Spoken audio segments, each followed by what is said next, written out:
YouTube channel अर्थशास्त्र को basic economics lectures देखने के लिए। नमस्कार दोस्तों, इस वीडियो में हम डिस्कस करेंगे 11th क्लास की इकोनॉमिक्स का सीबीएसई द्वारा updated syllabus. 11th class economics को आप दो पार्ट में पढ़ेंगे। पार्ट ए है स्टेटिस्टिक्स और पार्ट बी है एक माइक्रो इकोनॉमिक्स।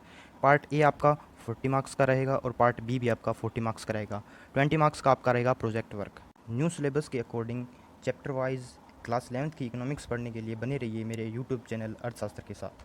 स्टेटिस्टिक्स की यूनिट फर्स्ट में आप पढ़ेंगे what is economics, it's meaning, scope, function and importance of statistics in economics, यानी इकोनॉमिक्स क्या है, इसका अर्थ, इसका कार्य क्षेत्र, इसके कार्य और सांख्यिकी का इकोनॉमिक्स में महत्व।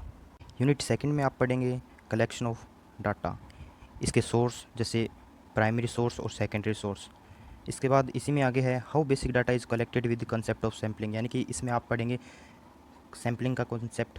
इसी में है method of collecting data, data collection के मेथड और some important source of secondary data जैसे भारत की जनगणना और एनएसएसओ द्वारा जारी की गई रिपोर्ट। ऑर्गेनाइजेशन ऑफ डाटा में आप पढ़ेंगे meaning and type of variable, यानी कि चर क्या होते हैं और इसके प्रकार। इसी में है आगे है फ्रीक्वेंसी डिस्ट्रीब्यूशन, यानी कि आवर्ती वितरण। प्रेजेंटेशन ऑफ डाटा में आप पढ़ेंगे टेबुलर प्रेजेंटेशन और डायग्रामेटिक प्रेजेंटेशन, जैसे कि bar diagram, pie diagram, histogram, polygon, time series graph. Unit third में आप पढ़ेंगे measures of central tendency, mean, median, mode. ये तो आपके 10th में पढ़े हुए टॉपिक्स हैं। इसके बाद में मेजर्स ऑफ डिस्पर्जन, इसी में है एब्सोल्यूट डिस्पर्जन, जिसमें आप पढ़ेंगे range, quartile deviation, mean deviation and standard deviation. इसी में आगे रिलेटिव डिस्पर्जन, इसमें है आपके coefficient of range, coefficient of quartile deviation, coefficient of mean deviation and coefficient of variance. इसके बाद आप पढ़ेंगे कोरिलेशन, इसका मीनिंग और प्रॉपर्टीज़ और स्कैटर डायग्राम से कोरिलेशन को प्रेजेंट करना। इसके आगे इसी में है मेजर्स ऑफ कोरिलेशन, इसके दो मेथड है, पहला कार्ल पियर्सन मेथड और दूसरा स्पीयर्समैन कोरिलेशन, रैंक कोरिलेशन। इसके बाद में आप पढ़ेंगे इंट्रोडक्शन टू इंडेक्स नंबर, इसका मीनिंग और टाइप जैसे wholesale price index, consumer price index and index of industrial production. इसी में है आगे use of index number, inflation and index number. तो ये है आपका 11th क्लास की इकोनॉमिक्स का स्टैटिस्टिक्स का कंप्लीट सिलेबस। यूनिट 4 में आप पढ़ेंगे माइक्रो इकोनॉमिक्स का इंट्रोडक्शन, जिसमें है meaning of micro economics and macro economics. इसके बाद आप पढ़ेंगे पॉजिटिव एंड नॉर्मेटिव इकोनॉमिक्स। इसी में आगे है व्हाट इज़ इकोनॉमी, इसकी सेंट्रल प्रॉब्लम जैसे इकोनॉमी में क्या, कैसे और किसके लिए प्रोडक्शन किया जाए। इसके बाद आप पढ़ेंगे concept of production possibility frontier, यानी कि पीपीसी और अपॉर्चुनिटी कॉस्ट। यूनिट 5 में आप पढ़ेंगे कंज्यूमर्स इक्विलिब्रियम, इसमें है मीनिंग ऑफ यूटिलिटी, यानी कि उपयोगिता का अर्थ, मार्जिनल यूटिलिटी, सीमांत उपयोगिता का अर्थ, law of diminishing marginal utility, ह्रासमान सीमांत उपयोगिता का अर्थ। इसके बाद आप पढ़ेंगे मार्जिनल यूटिलिटी एनालिसिस के द्वारा कंज्यूमर्स इक्विलिब्रियम। इसी में आगे है इंडिफरेंस कर्व के द्वारा कंज्यूमर्स इक्विलिब्रियम। इसमें आप पढ़ेंगे बजट लाइन, बजट सेट और इंडिफरेंस कर्व, इंडिफरेंस मैप। इसके बाद आप पढ़ेंगे डिमांड, यानी कि मांग, market demand, determinants of demand, मांग के निर्धारक तत्व, schedule demand, demand curve and it's slope. इसी में आगे है movement along and shift in the demand curve.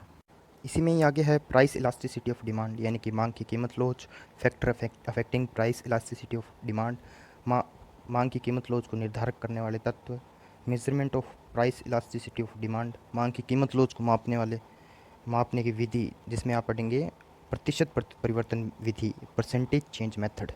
Unit 6 में आप पढ़ेंगे मीनिंग ऑफ प्रोडक्शन फंक्शन, यानी कि उत्पादन फलन का अर्थ, short run and long run, अल्पकालीन और दीर्घकालीन।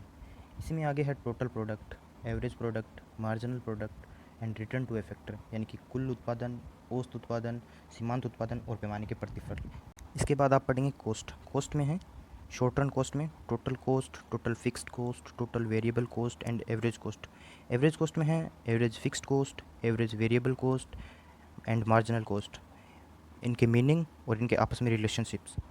इसी में ही आगे आप पढ़ेंगे revenue, total, average and marginal revenue, इनका मीनिंग और इनका आपस में रिलेशनशिप्स। इसके बाद आप पढ़ेंगे प्रोड्यूसर इक्विलिब्रियम, इसका अर्थ और कैसे एमआर, यानी कि मार्जिनल रेवेन्यू और मार्जिनल कॉस्ट दोनों बराबर होने पर कैसे प्रोड्यूसर इक्विलिब्रियम कंडीशन में होता है। इसके बाद में है टॉपिक सप्लाई, यानी कि पूर्ति, market supply, determinants of supply, supply schedule, supply curve and it's slope, movement along and shift in supply curve, यानी कि हम इसमें पूरा सप्लाई के बारे में पढ़ेंगे। इसमें आगे है price elasticity of supply, measurement of price elasticity of supply, और इसमें है percentage change method. Unit 7th में आप पढ़ेंगे मार्केट्स के बारे में। इसमें है परफेक्ट कंपटीशन मार्केट, इसका feature, determination of market equilibrium, इसका संतुलन, and effect of shift in demand and supply, यानी कि डिमांड एंड सप्लाई के शिफ्ट होने पर इसके इक्विलिब्रियम में चेंज। इसके बाद अदर मार्केट फॉर्म जैसे monopoly, monopolistic competition and there meaning. इसके बाद है simple application of demands and supply, price ceiling, price floor. तो दोस्तों ये है 11th क्लास की इकोनॉमिक्स का कंप्लीट सिलेबस। न्यू सिलेबस के according chapter wise 11th class की इकोनॉमिक्स पढ़ने के लिए बने रहिए मेरे यूट्यूब चैनल अर्थशास्त्र के साथ। उम्मीद करता हूँ ये वीडियो आपको पसंद आया होगा। धन्यवाद।